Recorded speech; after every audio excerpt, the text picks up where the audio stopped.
సురేష్ సొంత ఊరు శ్రీకాకుళం దగ్గర. ఇక్కడ వైజాగ్లో ఒక ప్రైవేట్ కంపెనీలో జాబ్ చేస్తున్నాడు.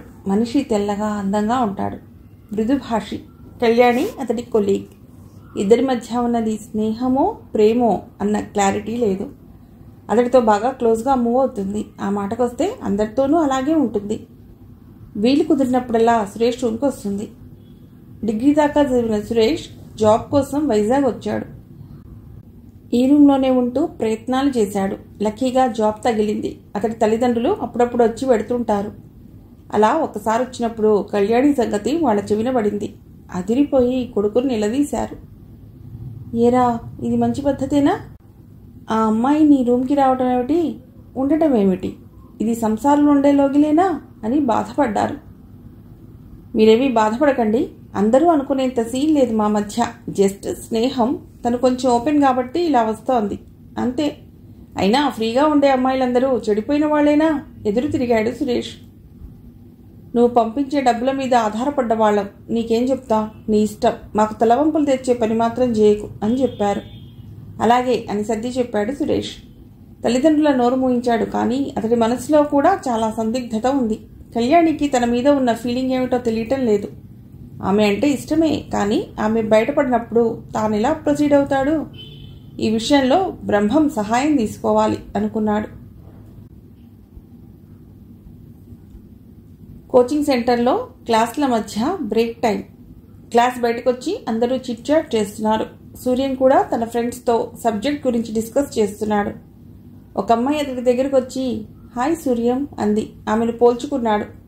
మొదట్లో చూపులతో గుచ్చిన అమ్మాయి. హాయ్ చెప్పండి అన్నాడు. చాలా ఆరాధనగా చూడసాగింది ఆ అమ్మాయి. విశాలమైన ఆమె కళ్ళు మనోహరంగా ఉన్నాయి. ఎర్రటి పెదవులు వణుకుతున్నాయి. పచ్చటి ఆమె మేనిరంగు ఆమెకు మరింత అందాన్ని ఇస్తోంది. అమాయకత్వం, అందం కలగలిసిన రూపం ఆమెది. చెప్పండి అన్నాడు మళ్ళీ. మీతో మాట్లాడాలి, కొంచెం పక్కకు వస్తారా అంది. ఫ్రెండ్స్ నుండి దూరంగా జరిగి చెప్పండి అన్నాడు. మీ తెలివితేటలు, చదువు పట్ల మీ శ్రద్ధ నాకు చాలా నచ్చాయి. మీతో స్నేహం చేయాలని నాకు అనిపిస్తోంది, ప్లీజ్ అంది. ఇలాంటి సంఘటనలు సినిమాల్లో చూశాడు సూర్యం. నిజ జీవితంలో జరుగుతాయని అతడెప్పుడూ ఊహించలేదు. అందుకే ఎలా రియాక్ట్ అవ్వాలా అని ఆలోచించసాగాడు.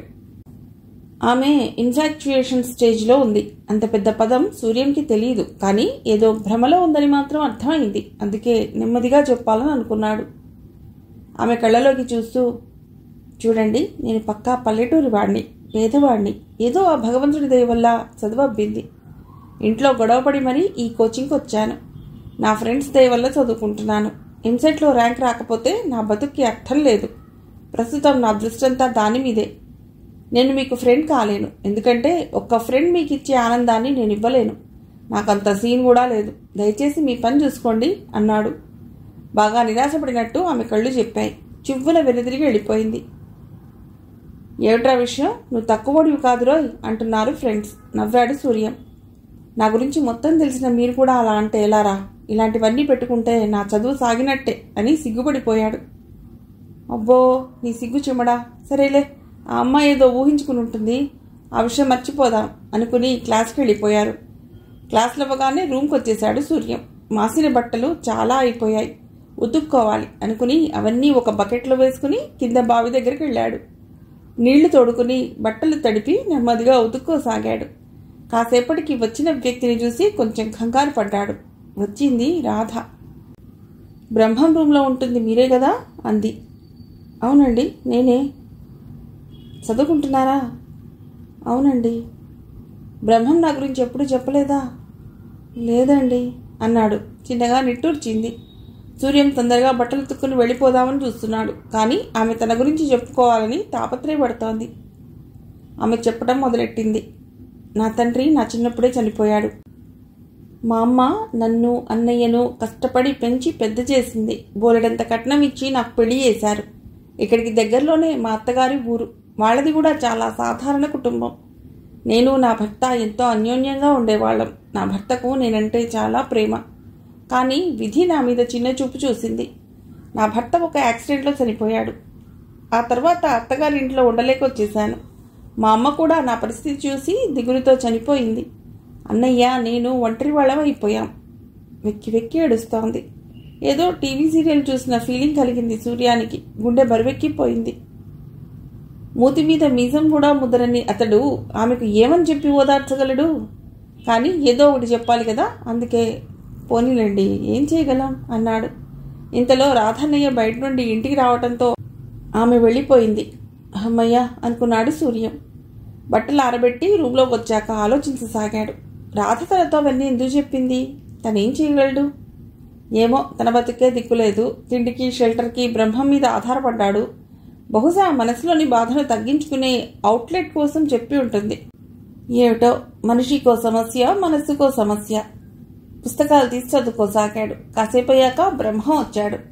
రాగానే అలసటగా చాప మీద వాలిపోయాడు. ఏంటన్నా, బాగా అలసిపోయినట్టున్నావు అభిమానంగా అన్నాడు సూర్యం. అవునరా, వర్క్ లోడ్ ఎక్కువైంది ఈరోజు, కాసేపు పడుకుంటాను అన్నాడు బ్రహ్మం. అతన్ని డిస్టర్బ్ చేయకుండా నిశ్శబ్దంగా చదువుకోసాగాడు. 2 గంటల సేపు పడుకుని లేచాడు బ్రహ్మం. ఈలోగా కూరలు తరిగి పెట్టాడు సూర్యం. వెంటనే వంట చేసుకున్నారు. తృప్తిగా తిన్నారు. కాసేపు చదువుకున్నాక నిద్ర ముంచుకొచ్చింది సూర్యానికి. అన్నా, నేను పడుకుంటున్నాను అని ముసుగు తన్నేశాడు. బ్రహ్మంకి నిద్ర రాకపోవడంతో పుస్తకం తీసి చదువుకోసాగాడు. అది సెక్స్ నవల. ఒక రచయిత్రి రాసింది. నిజానికి ఇలాంటి పుస్తకాలు మగవాళ్లే రాస్తారు, కానీ చదివే పాఠకుడి నరాల మీద ఆడుకోవటానికి ఆడవాళ్ల పేరు వేస్తారు. స్త్రీ పురుషుల మధ్య అతి సహజంగా జరిగే సృష్టి కార్యాన్ని వర్ణించి వ్రాసి అదేదో గొప్ప విషయం అన్నట్టు ఊహ కల్పిస్తారు. బ్రహ్మం లాంటి సామాన్యులు అవి చదివి వేడెక్కిపోతుంటారు, తప్పుదోవ పడతారు. టైం అర్ధరాత్రి దాటింది. కాంపౌండ్లో అందరూ మంచి నిద్రలో ఉన్నారు. బ్రహ్మం లేచి నిశ్శబ్దంగా రూమ్ బయటకు వచ్చాడు. మెట్లు దిగి బావి దగ్గరకు వచ్చాడు. అప్పటికే అక్కడ బావి వెనక చీకట్లో వెయిట్ చేస్తోంది రాధ. నెమ్మదిగా ఆమెను కౌగిలించుకున్నాడు బ్రహ్మం. గువ్వలా ఒదిగిపోయింది. పెదవులు కలుసుకున్నాయి. ఇద్దరి మధ్య నిశ్శబ్ద యుద్ధం మొదలైంది. శారీరక అవసరం తీరుతోంది. సూర్యానికి మెళకువ వచ్చింది. పక్కన బ్రహ్మం లేడు. టాయిలెట్కి వెళ్ళాడేమో అనుకోలేదు సూర్యం. ఏదో సందేహం. లేచి రూమ్ బయటకు వచ్చాడు. కింద బావి దగ్గర కదులుతున్న నీడలు చురుగ్గా చూశాడు. ఆనవాలు పట్టాడు. బ్రహ్మం, రాధ ఏదో మాట్లాడుకుంటున్నారు. నిశ్శబ్దంగా రూంలోకి వచ్చేశాడు. దిండు కింద నుండి కనబడుతున్న బూత్ పుస్తకం చాప మీద పడుకుని ఆలోచించసాగాడు. బ్రహ్మం అనే వ్యక్తి తనకు తాత్కాలిక స్నేహితుడు. ఎంసెట్ పరీక్ష అయ్యాక అతను వెళ్ళిపోతాడు. ఆ తర్వాత తనెవరో అతడెవరో. అంత మాత్రం దానికి అతడి జీవితంలోకి తొంగి చూడటం ఎంతవరకు అవసరం? అతడు తనకు చేసిన సహాయానికి తప్పకుండా రుణం తీర్చుకుంటాడు. అది వేరే విషయం. కానీ ఇప్పుడు చూసిన విషయం అతడి వ్యక్తిగతం. అది తనకు అనవసరం. అందుకే తెలియనట్టు ఉండాలి. అయినా తన చదువు, తన గమ్యం ఇదే ఇప్పుడు ముఖ్యం. That's all. కాసేపటికి బ్రహ్మం వచ్చాడు. బూతు పుస్తకాన్ని తీసి లోపల దాచాడు. దుప్పటి కప్పుకుని నిశ్చింతగా నిద్రపోయాడు. డిస్టర్బ్ అవ్వడంతో సూర్యానికి నిద్ర పట్టలేదు. ఆలోచిస్తున్నాడు. ఎంతో ప్రశాంతంగా కనిపించే ఈ ప్రపంచంలో పైకి కనబడని అలతడులు, ఇన్ఫాక్చుయేషన్, ఎడోలసెంట్, ప్రేమ, లస్ట్ ఒకవైపు, ఆకలి, గమ్యం, బతకడం ఒకవైపు. సూర్యం చిన్ని జ్ఞానంలో నుండి కనబడుతున్న పెద్ద ప్రపంచం. అతని ఊహకందని మాయా ప్రపంచం. శనివారం సాయంత్రం కోచింగ్ సెంటర్ నుండి వచ్చి కూర్చున్నాడు సూర్యం. బ్రహ్మం కూడా ఆఫీస్ నుండి తొందరగా వచ్చేశాడు. మర్నాడు ఆదివారం క్లాసులు లేవు సూర్యానికి. బ్రహ్మంకు ఎలాగో సెలవు. ఎరా, అలా బీచ్ పెడదామా? నీకు కూడా కొంచెం రిలీఫ్గా ఉంటుంది అన్నాడు బ్రహ్మం. సూర్యానికి కూడా వెళ్ళాలనిపించింది. అలాగే అన్నా, హుషారుగా అన్నాడు. ఇద్దరు ఫ్రెష్గా రెడీ అయి ఆర్కే బీచ్కి వెళ్లారు. బీచ్ పొడవునా జనం. పిల్లలు, పెద్దలు, వృద్ధులు, తినుబండారాలు అమ్ముకునేవాళ్లు. బీచ్కి రావటం ఇదే మొదటిసారి సూర్యంకి. బాగా సంతోషపడిపోయాడు. ఉవ్వెత్తున ఎగిసిపడుతున్న అలలు, దూరంగా సముద్ర ఉపరితలం మీద ఆగి ఉన్న పెద్ద పెద్ద మర్చెంట్ షిప్స్, సర్ఫింగ్ చేస్తున్న బోట్లు, సముద్రాన్ని ఆనుకుని ఉన్న ఎత్తైన కొండలు. ఎంత అద్భుతమైన వాతావరణం! అందుకే దేశంలోని ఎక్కడెక్కడి నుండో ఇక్కడికి వస్తుంటారు టూరిస్టులు. ఎరా, పల్లీలు తింటావా అంటూ 10 రూపాయలవి కొని ఇచ్చాడు బ్రహ్మం. అవి తింటూ వచ్చే పోయే జనాలను చూస్తున్నాడు సూర్యం. ఇంతలో ఒక జంట కనిపించారు. వాళ్ళని చూడగానే ప్రాణం లేచి వచ్చినట్లయింది. గబగబా వెళ్ళి మావయ్య అని పిలిచాడు. ఆ జంట ఆగి వెనక్కి తిరిగి చూసి, ఒరేయ్ సూర్యుడు, బాగున్నావా? ఇక్కడున్నావేమిటి అని పలకరించారు. బాగున్నాను మావయ్య, ఇక్కడే ఎంసెట్ కోచింగ్ తీసుకుంటున్నాను అన్నాడు. వెరీ గుడ్ రా, బాగా చదువుకో మరి. అలాగే మావయ్య, తప్పకుండా అన్నాడు సూర్యం. అతని మావయ్య పక్కనే ఉన్న ఐస్ క్రీం బండి దగ్గరికి వెళ్ళి ఒక కోన్ ఐస్ క్రీం తెచ్చి తిను సూర్యం అని ప్రేమగా ఇచ్చాడు. ఇష్టంగా తినసాగాడు సూర్యం. ప్రస్తుతం ఎక్కడుంటున్నావురా అని అడిగాడు. సూర్యం బ్రహ్మాన్ని చూపిస్తూ, ఇతడు నా ఫ్రెండ్ మావయ్య, మేమిద్దరం ఆర్టీసీ కాంప్లెక్స్ వెనకాల ఉన్న కాలనీలో ఉంటున్నాం అని చెప్పాడు. మంచిదేరా, మీ నాన్నలాంటి మొండోడిని ఒప్పించి బాగానే వచ్చావు ఇక్కడికి. శుభ్రంగా చదువుకో, మంచి ర్యాంక్ రావాలి అన్నాడు.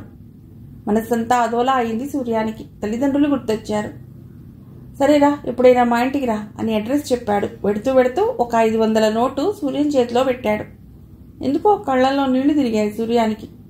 అప్పటిదాకా మౌనంగా గమనిస్తున్న బ్రహ్మం, ఎవరు సూర్యం వాళ్ళు అని అడిగాడు. మా ఊరి వాళ్ళు, మా ఇంటి దగ్గరే వాళ్ళ ఇల్లు. ఇక్కడ పోర్ట్లో జాబ్ చేస్తున్నాడు ఆయన. చిన్నప్పటి నుండి మావయ్య అని పిలుస్తుండేవాడిని. అప్పుడప్పుడు మా ఊరు వస్తూ ఉంటారు. ఆ రోజు పండగే. అందరూ వాళ్ళని హీరోయిన్లా చూస్తుంటారు. పట్టం విషయాలన్నీ అడిగి తెలుసుకుంటూ ఉంటారు. ఆహా, సరే పద సబ్మెరైన్ చూద్దాం అన్నాడు బ్రహ్మం. ఇద్దరూ నడుచుకుంటూ సబ్మెరైన్ దగ్గరికి వెళ్లారు. అది ఒక పాత సబ్మెరైన్. సందర్శకుల కోసం దాన్ని అక్కడ పెట్టి ఉంచారు నేవీ వాళ్ళు. ఘాజీ సినిమా దర్శకుడికి ఆ సబ్జెక్ట్ మీద సినిమా తీయటానికి ఇన్స్పిరేషన్ ఇచ్చింది అదే సబ్మెరైన్. చూడటానికి నల్లగా పొడుగ్గా ఉంది, కానీ వెడల్పు తక్కువ. కౌంటర్లో టికెట్ తీసుకుని లైన్లో నిలబడ్డారు. కాసేపటికి లోనికి పంపించాడు అక్కడి గార్డ్. అద్భుతంగా ఉంది లోపల. పొడుగ్గా ఉన్న సబ్మెరైన్ లోపల చాలా నేరో కారిడార్ ఉంది. దానికి ఇరువైపులా అందులోనే ఎన్నో కంపార్ట్మెంట్లు. క్రూలు ఉండడానికి అవసరమైన చిన్న చిన్న క్యాబిన్లు, కిచెన్, టాయిలెట్ లాంటివి. సబ్మెరైన్ ని నడిపించే ఎలక్ట్రానిక్ సర్క్యూటరీ, ఇంజన్ అన్నీ చాలా కాంప్లికేటెడ్గా ఉన్నాయి. ప్లేస్ ఆప్టిమైజేషన్ టెక్నిక్తో అన్నీ చక్కగా డిజైన్ చేయబడ్డాయి. ఇంకా సబ్మెరైన్ కింద భాగాన అమర్చిన టోర్పెడోలు శత్రువుల షిప్లని ధ్వంసం చేయడానికి ఏర్పాటు చేసుకున్న రక్షణ ఆయుధం అది. నిజంగా ఒక అద్భుతాన్ని చూసిన ఫీలింగ్కి లోనయ్యాడు సూర్యం. అదంతా ఒక ఇంజనీరింగ్ వండర్ అర్థమైంది. ఎంసెట్లో మంచి ర్యాంక్ తెచ్చుకుని ఇంజనీరింగ్లోకి ప్రవేశించాలి అన్న కోరిక మరింత బలపడింది. మనం పాజిటివ్గా ఉంటే ఇన్స్పిరేషన్ ఏ దిశ నుండైనా వస్తుంది అన్నదానికి నిదర్శనం అది. చాలా థ్యాంక్స్ అన్నా, బయటకు వస్తూ బ్రహ్మంతో అన్నాడు సూర్యం. సరే గాని ఆకలేస్తోంది, ఏదైనా తిందామా? తిందామన్నా పద అన్నాడు సూర్యం జేబులోని 500 నోటు తడుముకుంటూ. బీచ్ రోడ్డుకి అటువైపు ఉన్న ఓపెన్ రెస్టారెంట్లోకి వెళ్లారు. స్టైల్గా కూర్చుని 2 ఎగ్ ఫ్రైడ్ రైస్ ఆర్డర్ ఇచ్చాడు బ్రహ్మం. కాసేపట్లో సర్వ్ ఫ్రైడ్ రైస్ తీసుకొచ్చాడు. ఎదురుగా ఉన్న సముద్రాన్ని చూసుకుంటూ తినసాగారు. వింత అనుభూతిలోనయ్యాడు సూర్యం. ఇటువంటి లైఫ్ స్టైల్ సూర్యానికి కొత్త. పొద్దున్న లేచి చద్దన్నం తిని కాలేజీకి వెళ్ళి వచ్చి ఇంట్లో వండిన అన్నం కూర తినటం, ఇదే అతడికి తెలిసింది. పార్క్లకి, రెస్టారెంట్లకి వెళ్ళటం, ఎంజాయ్ చేయటం అన్నవి అతడికి అందుబాటులో లేని విషయాలు. తినడమయ్యాక ఇద్దరూ బీచ్ రోడ్లో నడవసాగారు. జనసాంద్రత నెమ్మదిగా తగ్గసాగింది. రోడ్డుపైన వాహనాలు రివ్వురివ్వున సాగిపోతున్నాయి. సాగరుడు చేస్తున్న శబ్దం మరింత స్పష్టంగా వినబడుతోంది. సముద్రం లోపల ఎక్కడో ఆగి ఉన్న షిప్లో లైట్లు డిమ్గా కనబడుతున్నాయి. సినిమాకి వెడదామా అన్నాడు బ్రహ్మం. వద్దన్నా, పద రూమ్కి వెళ్ళిపోదాం అన్నాడు సూర్యం.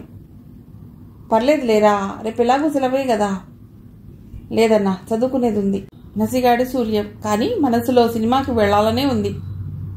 ఏం కాదులేరా అని రోడ్డు వైపు పెడుతున్న ఆటో నాపి రంభా థియేటర్కి పోని అన్నాడు బ్రహ్మం. ఆటోవాడు అదోలా చూసి ఎక్కండి అన్నాడు. 10 నిమిషాల్లో థియేటర్ ముందు ఆగిందే ఆటో. ఇద్దరూ దిగారు. బయట ఉన్న వాల్ పోస్టర్ చూసి అద్దరిపోయాడు సూర్యం. సీక్రెట్ ఎఫైస్ అన్న XX ఇంగ్లీష్ సినిమా ఆడుతోంది అందులో. బ్రహ్మంకి ఇలాంటి సినిమాలు చాలా ఇష్టం. మొబైల్లో బూతు సినిమాలు చూస్తాడు, కానీ ఇలా పెద్ద స్క్రీన్ మీద చూడటం అదో థ్రిల్ అతడికి. నేను రానన్నా భయంగా అన్నాడు సూర్యం. ఇలాంటి సినిమాలు నాకు ఇష్టం లేదు. అబ్బా, ఒక్కసారి చూస్తే ఏవీ కాదులేరా, రా అంటూ బలవంతంగా లాక్కెళ్ళాడు. అనుసరించడం తప్పలేదు. నిజానికి సూర్యం మనసులో కూడా ఆ సినిమా చూస్తే బాగుండును అని ఉంది. కానీ ఏదో భయం. చూస్తే పాడైపోతాడేమో నన్న భయం, కానీ చూడకపోతే ఆనందాన్ని మిస్ అవుతానేమోనన్న సందిగ్ధత. వయస్సులో ఉన్న ఒక గృహిణి. భర్త ఎక్కడో వేరే ఊళ్ళో జాబ్ చేస్తూ ఉంటాడు. వారానికి ఒకసారి ఇంటికి వస్తూ పోతూ ఉంటాడు. ఆమెకు కోరికలు ఎక్కువ. భర్త ఊళ్ళో లేని సమయంలో స్నేహితుల సహాయంతో వేరే మగవాళ్లతో సుఖం పొందుతూ ఉంటుంది. ఇదే కథ. మొదటి సీన్ నుండి ఆమెను నగ్నంగా చూపించారు. సినిమా నిండా బోలెడంత నగ్నత్వం. చూస్తున్న సూర్యానికి నరాల్లో సంచలనం కలుగుతోంది. శరీరంలో వస్తున్న మార్పు, ఇబ్బంది తెలుస్తోంది. కానీ ఆ అనుభూతి తీయగా ఉంది. శరీరం తేలుతున్నట్లుగా అనిపిస్తోంది.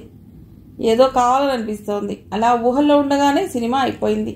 లైట్లు వెలిగాయి. సిగ్గుపడి బ్రహ్మం వైపు చూడలేకపోయాడు. ఆటో ఎక్కి రూమ్కి వచ్చేశారు. చదువుకుందాం అనుకున్నాడు, కానీ దృష్టి కుదరలేదు. బ్రహ్మం నిద్రకు ఉపక్రమించాడు. సూర్యం కూడా చాప మీద వాలిపోయాడు. నిద్ర రావటం లేదు. బ్రహ్మం పెడుతున్న గురక సన్నగా వినబడుతోంది. ఏదో అసహనం, ఏదో అలజడి. బయటపడాలి. ఆదివారం బద్ధకంగా తెల్లారింది. కాంపౌండ్లో మనుషుల సందడి మొదలైంది. బ్రహ్మం సురేష్ రూమ్లో సెటిల్ అయ్యాడు. కళ్యాణి వచ్చినట్లుంది. నవ్వుకుంటూ తుళ్ళుకుంటూ బ్రేక్ఫాస్ట్ చేస్తున్నారు. సూర్యం మొహం గడుకుని పుస్తకాలు ముందేసుకున్నాడు. నిన్నటి రాత్రి అనుభవం గుర్తొచ్చి సన్నగా వణికాడు. ఏమవుతున్నాడు తను? ఎటువైపు పోతున్నాడు? ఇందుకోసమేనా తండ్రితో గొడవపడి వైజాగ్ వచ్చింది? అతడిలో ఆత్మపరిశీలన ప్రారంభమైంది.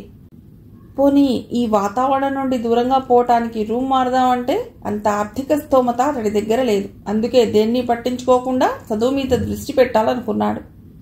ఎరా, టిఫిన్ తిందువు గానిరా అన్నాడు బ్రహ్మం వచ్చి. సరే అన్నా అంటూ సురేష్ రూమ్కి వెళ్ళాడు. అక్కడ కళ్యాణి బ్రేక్ఫాస్ట్ తయారు చేసింది. ఒక ప్లేట్లో 2 దోశలు, చట్నీ వేసి పెట్టింది.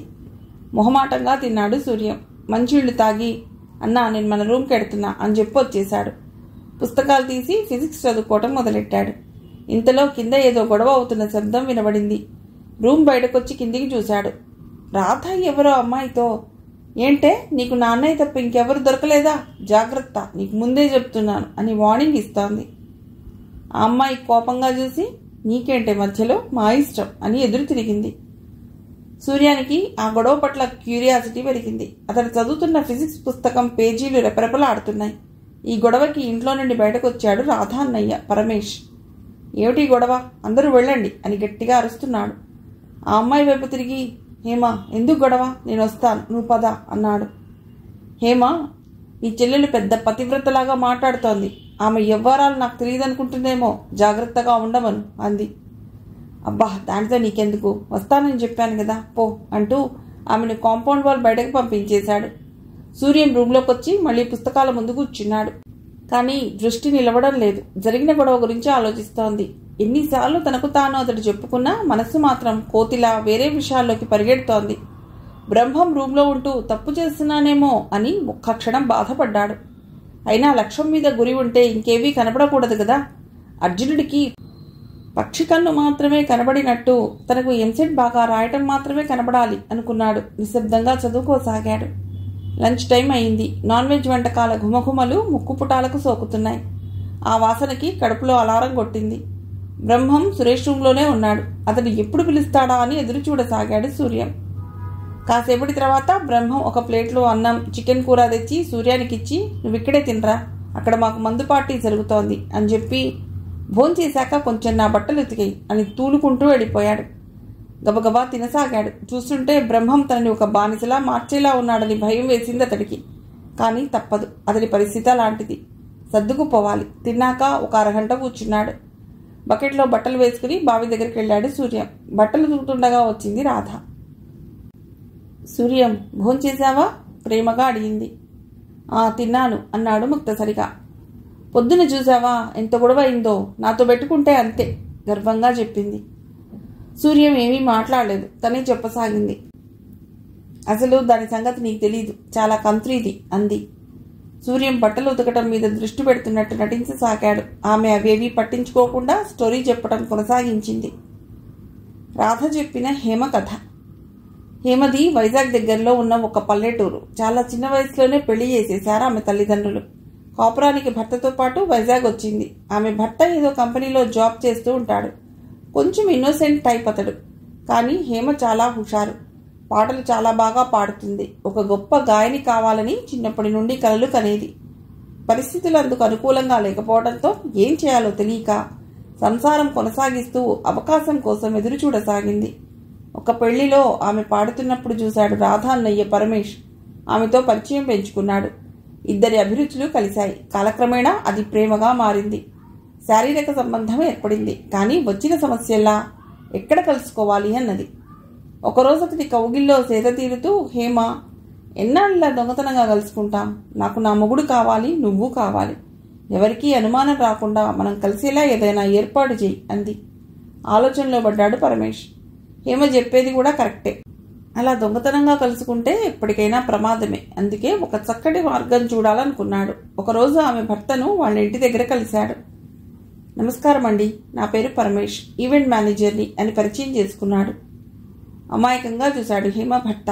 అర్థం కాక చెప్పండి అన్నాడు. మీ భార్య హేమగారు మంచి సింగర్. ఒక ఈవెంట్లో ఆమె పాడుతున్నప్పుడు చూశాను. మంచి భవిష్యత్తు ఉంది. కాకపోతే ప్రతిరోజు ప్రాక్టీస్ కావాలి. 10 మందికి తెలియాలి. నా కంట్రోల్లో ఒక ఆర్కెస్ట్రా టీం ఉంది. మిగతా టీంలు కూడా నాకు టచ్లో ఉంటాయి. ప్రతిరోజు వచ్చి కొంతసేపు మా దగ్గర ప్రాక్టీస్ చేస్తే మంచిది. అవకాశాలు అవే వస్తాయి. మీకు కూడా ఆర్థికంగా కొంత వెసులుబాటు ఉంటుంది అని చెప్పాడు. హేమ భర్త ఈ ప్రపోజల్కి సంతోషపడ్డాడు. చివరి వాక్యాలు అతడికి నచ్చాయి. కాకపోతే నిర్ణయం తీసుకునేంత సీన్ లేదు అతడికి. హేమ పిలిచాడు. ఏమిటండి అని లోపల నుండి వచ్చింది. హేమ భర్త పరమేష్ని చూపిస్తూ, ఈయన ఒక ఈవెంట్ మేనేజర్, పేరు పరమేష్ గారు. నిన్ను గాయనిగా 10 మందికి పరిచయం చేస్తానంటున్నారు అని చెప్పాడు. నమస్కారం అండి అంది వస్తున్న నవ్వులు బిగబట్టి.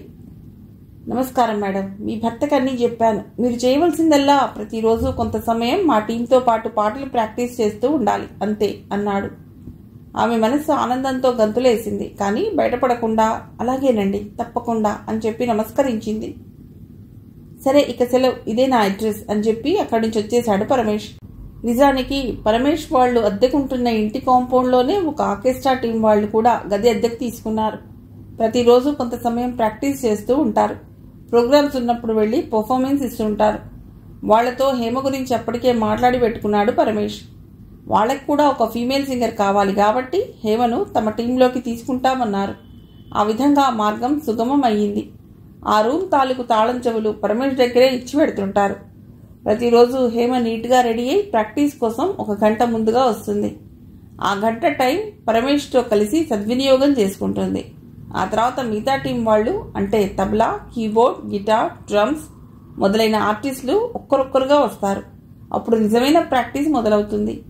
కొన్నాళ్ల వరకు పరమేష్ హేమ కలిసి చేసే రొమాంటిక్ ప్రాక్టీస్ ఎవరికీ తెలియలేదు. కానీ ఒకరోజు రాధ కంటపడింది. అప్పుడు హేమ భయపడింది. కానీ పరమేష్ తన చెల్లి రాధకి బ్రహ్మంతో ఉన్న సీక్రెట్ ప్రాక్టీస్ గురించి ఆమెకి చెప్పి భయం తగ్గించాడు. ఈ విధంగా పిల్లి కళ్ళు మూసుకుని పాలు తాగినట్టు ఎవరి ఆనందం వాళ్ళు చూసుకోసాగారు. కానీ నెమ్మదిగా హేమ రాధ మీద పెత్తనం చేయసాగింది. అది భరించలేక రాధ ఆమెతో తగువ పెట్టుకుంది. అది కథ.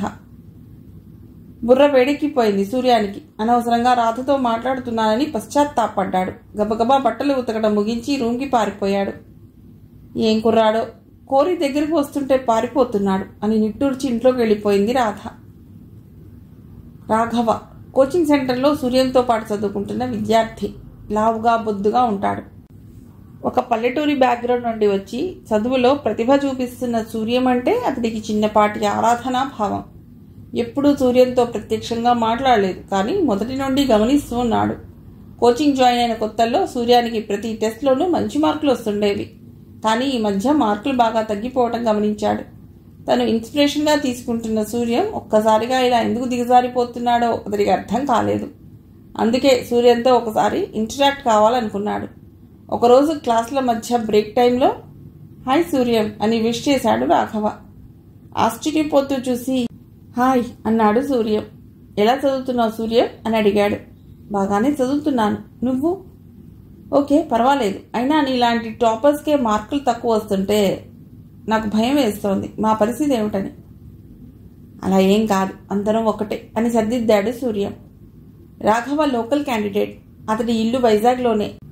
రోజు కోచింగ్కి ఇంటి నుండి హోండా యాక్టివాపై వస్తాడు. కొంచెం రిచ్. సూర్యంకి అలాంటి వాళ్లతో పరిచయం అంటే బెరుకు. వాళ్ల రేంజ్ వేరని. కానీ రాఘవకు సూర్యం అంటే చాలా ఇష్టం. మట్టిలో నుండి వచ్చిన మాణిక్యంలా కనిపిస్తాడు. సూర్యం ఎక్కడుంటున్నావు అడిగాడు. ఆర్టీసీ కాంప్లెక్స్ వెనకాల ఉన్న కాలనీలో అద్దెకుంటున్నాను అని అడ్రస్ చెప్పాడు. ఆహా అలాగా అని. ఒకసారి నీ రూమ్కి వస్తాను సూర్యం, కొన్ని డౌట్స్ డిస్కస్ చేయాలి అన్నాడు. సరే అలాగే అన్నాడు సూర్యం. క్లాసులు అవగానే తన యాక్టివా మీద సూర్యాన్ని ఎక్కించుకుని అతడి రూమ్కి వచ్చాడు రాఘవ. వాళ్ళ రూమ్ చూడగానే మొదటిగా కలిగిన భావం అసలు ఇక్కడ చదువుకునే వాతావరణం ఏమైనా ఉందా అని. ఆ కాంపౌండ్లో అందరూ చిన్నా చితకా ఉద్యోగాలు చేసుకునే దిగువ మధ్యతరగతి వాళ్లే. రోజు గడవటానికి ఏదో కష్టం చేసి సంపాదించుకుంటూ జీవితం నుండి వీలైనంత ఆనందాన్ని జురుకోవాలని తప్పిస్తున్న వాళ్లే సమస్య ఈ వాతావరణమే అని అర్థమైంది రాఘవకి. అలా బయటకు పెడదాం సూర్యం అన్నాడు రాఘవ.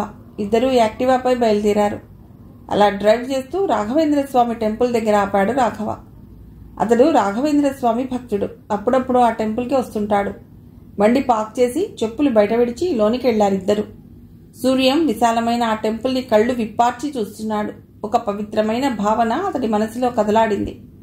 గర్భగుడిలో ఉన్న దేవుడికి దండం పెట్టుకుని తీర్థప్రసాదాలు తీసుకున్నారు. పంతులు గారు శటకోపం పెట్టి ఆశీర్వదించారు. ఆయన ఇచ్చిన పువ్వుని కళ్ళకద్దుకుని చెవిలో పెట్టుకున్నాడు.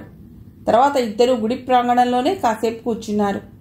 సాయంకాలపు గాలులు చల్లగా వీస్తున్నాయి. ప్రశాంతమైన భక్తిపూరిత వాతావరణం. గుడిగంట మోగుతున్న శబ్దం అప్పుడప్పుడు వినిపిస్తోంది. మాటలు కదిపాడు రాఘవ. సూర్యం, నేనొక మాట చెప్తాను. చదువు తీసుకుంటున్నానని అనుకోకు. ఎక్కడో పల్లెటూరు నుండి వచ్చి ఇక్కడ కోచింగ్ తీసుకుంటున్నావు. నిన్ను చూసి నేను ఇన్స్పైర్ అయ్యాను. కానీ ఈ మధ్య నీ పర్ఫార్మెన్స్ బాగా తగ్గిపోయింది.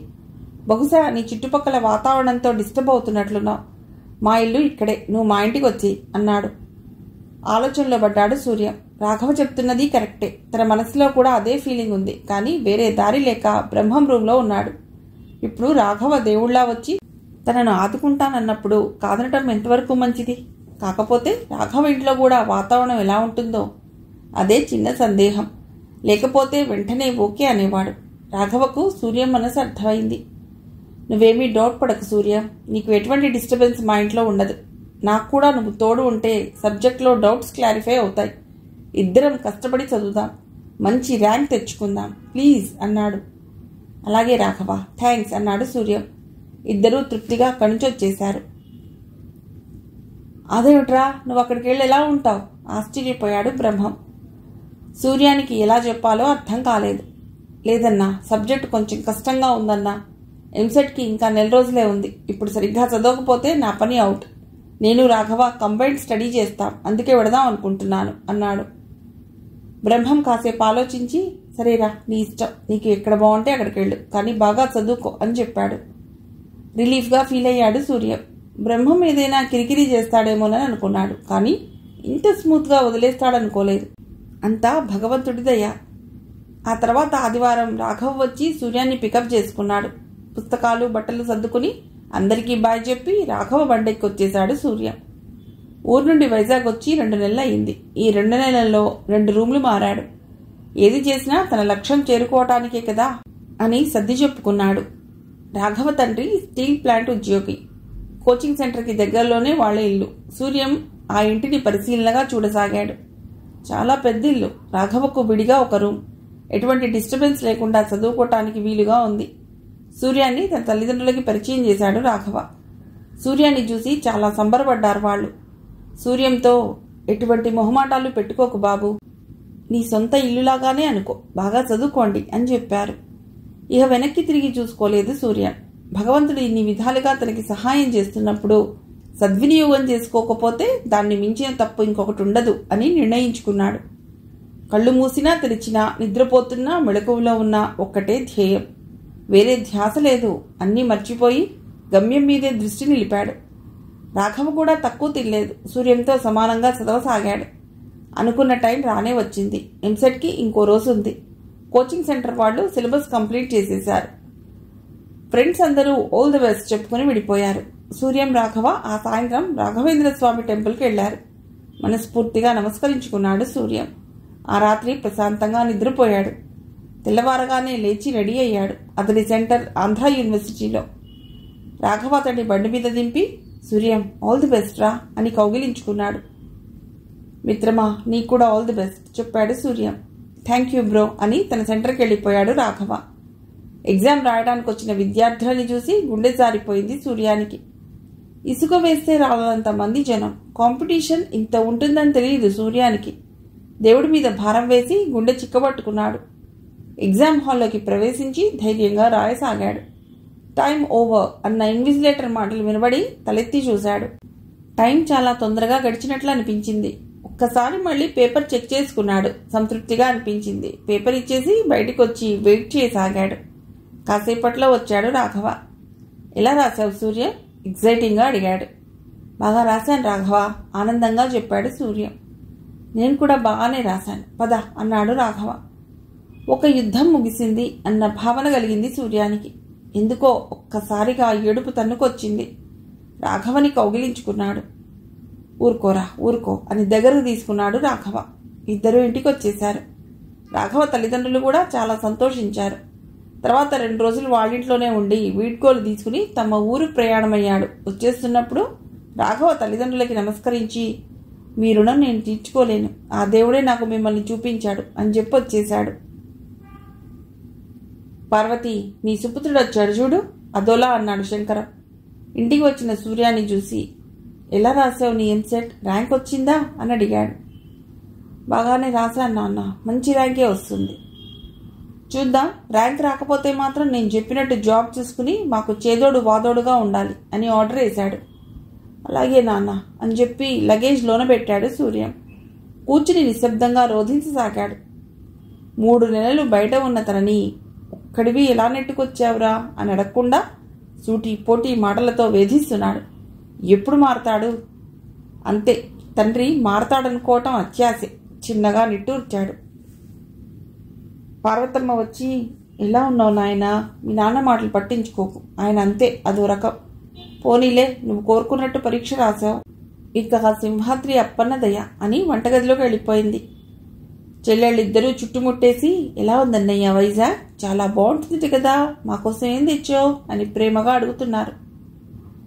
ఏం తెస్తానమ్మా, చదువుకోవటంతోనే సరిపోయింది అంటూ, ఈసారి మళ్ళీ వెళ్తే మీకు మంచి డ్రెస్సులు తెస్తా, సరేనా అన్నాడు. అలాగే అన్నయ్య అంటూ తుర్రున వెళ్ళిపోయారు. శంకరం ప్రతిరోజు ఇంటికి రాగానే పెళ్ళాన్ని పిలిచి తన మిత్ర బృందం బుర్రలో ఎక్కించిన జ్ఞానాన్ని కక్కుతుండేవాడు. పార్వతి, ఇంజనీరింగ్ చదవాలంటే చాలా ఖర్చు అవుతుందిట. గవర్నమెంట్ కాలేజీలో సీట్ వస్తే కొంచెం పర్వాలేదు కానీ ప్రైవేట్ కాలేజ్ అయితే మనం తట్టుకోలేవుట అని చెప్తున్నాడు. వింటున్న సూర్యానికి మనస్సు చివుక్కుమంది. అదేంటండి, సీట్ వస్తే ఏదో రకంగా చదివిద్దాం, వాడి భవిష్యత్తుని పాడు చేయలేం కదా అంది. చదివిద్దాం, తప్పకుండా చదివిద్దాం, దానికే మీ నాన్న కట్నంగా ఇచ్చిన లక్షల ఆస్తి మూలుగుతుంది కదా, అలాగే చదివిద్దాం అంటున్నాడు. పార్వతమ్మ చిన్నబుచ్చుకుంది. సూర్యం తండ్రి దగ్గరికి వెళ్ళి, నాన్న, ఎన్నో కష్టాలు పడి ఎంసెట్ రాశాను, ర్యాంక్ వచ్చి సీట్ వస్తే మాత్రం నన్ను చదివించు, నీకు దండం పెడతాను అని వేడుకున్నాడు. ర్యాంక్ రాని చూద్దాం కేర్లెస్గా అన్నాడు శంకరం. మనసులో ముళ్ళుగుచ్చుకుంటున్నట్టు ఫీల్ అయ్యాడు సూర్యం. కానీ ఏం చేయగలడు, తండ్రి మీద ఆర్థికంగా ఆధారపడినవాడు, వయసులో చిన్నవాడు, అందుకే మౌనంగా బాధపడసాగాడు. ఒకరోజు సూర్యాన్ని కలవటానికి వైజాగ్ నుండి రాఘవ్ వచ్చాడు. అతన్ని చూడగానే సంబరపడిపోయాడు సూర్యం. ఎరా సూర్యం, మర్చిపోయావా, కనీసం ఫోన్ అయినా చేయవచ్చు కదా అని ప్రేమగా తిట్టాడు రాఘవ. నిన్ను మర్చిపోతే నన్ను నేను మర్చిపోయినట్లే, అంత మాట అనకు నొచ్చుకున్నాడు సూర్యం. ఊరికే సరదా కన్నాన్రా, నీ మనసు నాకు తెలియదు నవ్వేశాడు రాఘవ. సూర్యం తన తల్లి దగ్గర తీసుకెళ్లి, అమ్మా, నా ఫ్రెండ్ రాఘవ, నేను చెప్తుంటానే, వాడే వైజాగ్ నుండి వచ్చాడు, నాకు దేవుడితో సమానం అని పరిచయం చేశాడు. నమస్కారం అమ్మా అన్నాడు రాఘవ. నమస్తే బాబు అని నీ గురించి మా అబ్బాయి ఎప్పుడూ చెప్తూ ఉంటాడు, ఆ దేవుడు నిన్ను చల్లగా చూడాలి అని దీవించి, కాసేపు ఆగండి, వంట పూర్తవుతుంది అంది. వంటయ్యాక ఇద్దరికీ వడ్డించింది. తృప్తిగా తిన్నాడు రాఘవ. తర్వాత రాఘవ ఊరంతా తిప్పి చూపించాడు సూర్యం. బాగుందిరా మీ ఊరు అని మెచ్చుకున్నాడు రాఘవ. ఇక నేను బయలుదేరుతాన్రా అన్నాడు. సరే వెడదు గాని, మా నాన్నను కూడా పరిచయం చేస్తానుండు అన్నాడు సూర్యం. కాసేపటికి శంకరం వచ్చాడు. ఆయన చూడగానే నమస్కారం అండి అని చేతులు జోడించాడు రాఘవ. ఎవరు నువ్వు అన్నట్టు చూశాడు శంకరం. సూర్యం, నా ఫ్రెండ్ రాఘవ నాన్న, వైజాగ్ నుండి నన్ను కలవటానికి వచ్చాడు అని చెప్పాడు. ఓహో, నువ్వు కూడా ఎంసెట్ రాసావా? రాశానండి. ర్యాంక్ వస్తుందా? వస్తుందని అనుకుంటున్నాను చెప్పాడు రాఘవ. మరి ఇంకేం, ఇద్దరికి జోడీ బాగా కుదిరింది. మీ నాన్నగారు ఏం చేస్తుంటారు? స్టీల్ ప్లాంట్లో జాబ్ చేస్తుంటారండి. అది సంగతి, మీకు డబ్బు ఉంది, ఏవైనా చదవచ్చు, మాలాంటి వాళ్ళకి గొప్ప చదువులు అవసరమా అన్నాడు. పరిస్థితి అర్థమైంది రాఘవకు. సూర్యానికి ఉన్న మొదటి ఆటంకం అతడి తండ్రే అని అర్థమైంది. చెప్పాలి, అతడి తండ్రికి ఉన్న అపోహలన్నీ తొలగిపోయేలా చెప్పాలి అనుకున్నాడు. చూడండి సార్, నేను మీకంటే చాలా చిన్నవాణ్ణి, కానీ నాకున్న పరిజ్ఞానంతో మీకు కొన్ని విషయాలు చెప్పాలనుకుంటున్నాను, దయచేసి వినండి. సూర్యం మీరనుకున్నట్టు అమాయకుడు, పనికిరానివాడు కాదు, చాలా తెలివైన వాడు. చెప్పాలంటే మట్టిలో మాణిక్యం లాంటివాడు. మాలాంటి ఎంతోమందికి స్ఫూర్తిగా నిలవదగ్గవాడు. కేవలం ఈ పల్లెటూరులో మీ కడుపున పుట్టినందుకు అతన్ని తక్కువ అంచనా వేయకండి. అతడి ఎదుగుదలకు అడ్డుగోడగా నిలవకండి. భూమిలో నిక్షిప్తమైన విత్తనం అన్ని అడ్డంకులను చీల్చుకుని మొలకెత్తి మొక్కలా బయటకు వస్తుంది. సగర్వంగా ఈ లోకం ముందు నిలబడుతుంది. సూర్యం కూడా అలాంటివాడే. ఎన్నో అవరోధాలను అధిగమించి ఈనాడు పరుగు పెడుతున్నాడు, పోరాడుతున్నాడు. ప్రత్యక్షంగా చూసి నేను చెప్తున్నాను, అతన్ని పోరాడనివ్వండి. కొంచెం సహకారం మీ వైపు నుండి ఇవ్వండి. అది చాలు, దూసుకుపోతాడు. అతడు మీ కొడుకుగా పుట్టడం మీ అదృష్టం, అంతే అని ముగించాడు. శంకరం నిశ్శబ్దంగా ఉండిపోయాడు. బహుశా ఆలోచనలో పడ్డట్టున్నాడు. పార్వతమ్మ మనసులో సంతోషించసాగింది. ఇన్నాళ్లకు తన భర్త నోరు మూయించేవాడు ఒకడు తగిలాడని. ఇక వెళ్ళొస్తాను అని చెప్పి నిష్క్రమించాడు రాఘవ. అతన్ని సాగనంపటానికి వెనకనే అనుసరించాడు సూర్యం. కాలం పరిగెడుతోంది. మండు వేసవి తన ప్రతాపాన్ని చూపిస్తోంది. ఎంసెట్ రిజల్ట్స్ కోసం వెయిట్ చేస్తున్న సూర్యం మనసులోని వేడి బయటి ఎండతో పోటీ పడుతోంది. అనుకున్నట్టుగానే విద్యాశాఖ మార్చులు రిజల్ట్స్ విడుదల చేశారు. సూర్యానికి చాలా మంచి ర్యాంక్ వచ్చింది. సంతోషం పట్టలేక ఏడ్చేశాడు. తల్లి పార్వతమ్మ ఆనందానికైతే అవధుల్లేవు. కొడుకు గురించి అందరికీ గొప్పగా చెప్పసాగింది. తండ్రి శంకరం మాత్రం మౌనంగా ఉన్నాడు. ఊరంతా సూర్యాన్ని పొగడసాగారు. సూర్యుడు, నువ్వు సాధిస్తావన్న నమ్మకం మాకుందిరా అని మెచ్చుకున్నారు. ఏనుగెక్కినంత గర్వంగా ఫీల్ అయ్యాడు సూర్యం. వెంటనే శివుడి గుడికి వెళ్లి దండం పెట్టుకున్నాడు. చెట్టుతోనూ పుట్టతోనూ చెరువులోని కలువతోనూ తన ఆనందాన్ని పంచుకున్నాడు. గట్టుమీది గోమాత గంగడోలు నిమిరి ముద్దు పెట్టుకున్నాడు. పెరటిలోని పూల చెట్టుపైన వాలిన పిట్టని పట్ట చూశాడు. అది తుర్రుమంది. వేడెక్కిన ఆకాశం సూర్యం ఉత్సాహాన్ని చూసి చల్లబడింది. మేఘం కరిగి సన్నటి జల్లు కురవసాగింది. సూర్య మనస్సు చిత్తడయ్యింది. ఆ రాత్రి పడకుర్చీలో వాలి కళ్ళు మూసుకున్న తండ్రి ముందుకెళ్లి కాళ్లకు నమస్కరించాడు సూర్యం. నన్ను దీవించు నాన్న. నీ వల్లనే ఈ విజయం నేను పొందగలిగాను. నాలో అగ్నిని రగిలించింది నువ్వే. నువ్వు ఒప్పుకోకబట్టే కదా నాలో పట్టుదల పెరిగింది అన్నాడు. శంకరం మనసులో అప్పటికే పశ్చాత్తాపం నిండి ఉంది. పైకి లేచి కొడుకుని ప్రేమగా హత్తుకుని, నీ మీద నాకెప్పుడూ చులకన భావం లేదురా. కాకపోతే నీ వెనక ఉన్న 2 చెల్లెళ్లకి ఎలా పెళ్లి చేయాలా అన్న భయం. ఉన్న డబ్బులన్నీ నీ చదువుకే వాడేస్తే వాళ్ల భవిష్యత్తు ఏంటన్నది నా బాధ. అందుకే నేను నిరుత్సాహపరిచాను. కానీ నీ పట్టుదల నా కళ్ళు తెరిపించింది, నా అపోహలను తొలగించింది. ఎవరో చెప్పడం ఏంటి, నేనే చెప్తున్నాను. నువ్వు జీవితంలో తప్పకుండా పైకొస్తావు, ఉన్నత శిఖరాలను అధిరోహిస్తావు. ఇదే సత్యం. దీర్ఘాయుష్మాన్ భవ అని దీవించాడు. సంతోషంతో సూర్యం మనస్సు ఉప్పొంగి సంద్రమైంది. తండ్రి ముందు మరింత ఒదిగిపోయాడు. భర్తలోని కొత్త కోణాన్ని చూస్తున్న పార్వతమ్మ చీరకొంగుతో ఆనంద భాష్పాలు తుడుచుకోసాగింది. సూర్యానికి ఒక ప్రముఖ యూనివర్సిటీ ఇంజనీరింగ్ కాలేజీలో సీట్ వచ్చింది. అది తాను కోరుకున్న ఎలక్ట్రానిక్స్ బ్రాంచ్లో. ఆనందంతో తబ్బిబ్బయ్యాడు. కాలేజీలో జాయిన్ అవ్వటానికి తన తండ్రితో పాటు వెళ్లాడు. ఊరు నుండి పొద్దున్నే బయలుదేరి ఆ పట్టణానికి చేరుకుని కాలేజీ ముందు బస్ దిగారు తండ్రి కొడుకులిద్దరూ. కాలేజీ గేట్లోకి ప్రవేశించగానే అదో రకమైన ఉద్విగ్నత కలిగించింది సూర్యానికి. ఆనందంతో మనస్సు పరవశించింది. ఎక్కడో ఒక పల్లెటూళ్ళలో పుట్టి కష్టపడి చదువుకుని ఇంత పెద్ద కాలేజీలో సీట్ తెచ్చుకోవటం అతడికి గర్వంగా అనిపించింది. కాలేజీ వాతావరణం చాలా బాగుంది. విశాలమైన క్యాంపస్, చుట్టూ మామిడి చెట్లు, పెద్ద మామిడి తోపది. ఆ తోపు మధ్యలో ఎత్తైన మెయిన్ బిల్డింగ్, దానికి కొంచెం దూరంలో వివిధ డిపార్ట్మెంట్స్, ఇంకొంచెం దూరంలో విస్తరించి ఉన్న బాయ్స్ హాస్టల్, గర్ల్స్ హాస్టల్స్, ఒక పక్కగా పెద్ద ఆడిటోరియం, చిన్న చిన్న క్యాంటీన్లు, జిరాక్స్ సెంటర్స్, కాఫీ షాప్లు, professors quarters, play ground, indoor volleyball, tennis, shuttle courts, అన్ని హంగులు ఉన్న బ్యూటిఫుల్ క్యాంపస్ అది. ఒకప్పుడు ఆ ప్రాంతం సిటీకి దూరంగా ఉండేది. ఇప్పుడు అది సిటీలో ఒక భాగం అయింది. అయినప్పటికీ లోపల ఎటువంటి కాలుష్యం ఉండదు. ప్రశాంతత, స్వచ్ఛత ఆ క్యాంపస్ ప్రత్యేకత. సూర్యం తన తండ్రితో పాటు మెయిన్ బిల్డింగ్కి వెళ్ళాడు. అక్కడి ఆఫీస్ స్టాఫ్ అడ్మిషన్ ప్రొసీజర్ చెప్పారు. అదంతా ఫాలో అయి కట్టవలసిన ఫీజు కట్టి తమకు అలాట్ చేసిన హాస్టల్ వైపు వస్తున్నారు ఇద్దరు. ఒక విద్యార్థుల గుంపు వాళ్ళకి ఎదురైంది. అందులో రఫ్గా ఉన్న ఒకడు సూర్యాన్ని చూస్తూ, రేయ్ ఇలారా అని పిలిచాడు. వాళ్ళు సీనియర్స్ అని, ర్యాగింగ్ చేయబోతున్నారని అర్థమైంది. ఏ ఊర్రా నీది? ఫస్ట్ ఇయరా అన్నాడు వాడు. అవును సార్ అని భయంగా చెప్పాడు. ఆహా, ఏ హాస్టల్ ఇచ్చారు నీకు? సూర్యన్ చెప్పాడు. వాడి మొహంలో రంగులు మారాయి. విద్యార్థుల్లో ఒక వర్గం వారికి ప్రాతినిధ్యం వహిస్తున్న లీడర్ వాడు. మిగతా వాళ్ళంతా వాడి చెంచాలు. వాడు అడిగాడు, మన జాతిపిత ఎవర్రా? సూర్యం గాంధీ అని సమాధానం చెప్పాడు. అంతే, వాడు సూర్యాన్ని లాగిపెట్టి కొట్టాడు. కళ్లలో నీళ్లు తిరిగాయి సూర్యానికి. ఇదంతా చూస్తున్న శంకరం గారికి కాళ్ళు చేతులు ఆడటం లేదు. బాబు, మా అబ్బాయిని ఏమీ చేయకండి బాబు అని వాళ్ళని బతిమలాడుకున్నాడు. ఇదంతా మామూలే అని చెప్పాడు వాడు. తర్వాత ఏవేవో పిచ్చి ప్రశ్నలేసి బాగా ఏడిపించి వదిలారు. తర్వాత నిశ్శబ్దంగా తమ హాస్టల్ వైపు వచ్చేశారు ఇద్దరు. హాస్టల్ చాలా బాగుంది. ఇద్దరేసి విద్యార్థులకు ఒక రూమ్ ఇచ్చారు. అవన్నీ చూసుకున్నాక బయటికి వెళ్ళి కావలసిన చిన్న చిన్న సామాన్లు అంటే బకెట్, మగ్గు లాంటివి కొనుక్కుని వచ్చారు. ఇంతలో లంచ్ టైం అవ్వటంతో మెస్కి వెళ్లారు ఇద్దరు. ఆ mess first year, second year విద్యార్థులకు కలిపి. ఇద్దరూ భోంచేశారు. తిరిగి హాస్టల్ రూమ్కి వచ్చాక శంకరం గారు ఊరికెళ్ళటానికి ఉద్యుక్తులయ్యారు. సరే, ఇక నేను బయలుదేరుతాన్రా అన్నారు సూర్యంతో.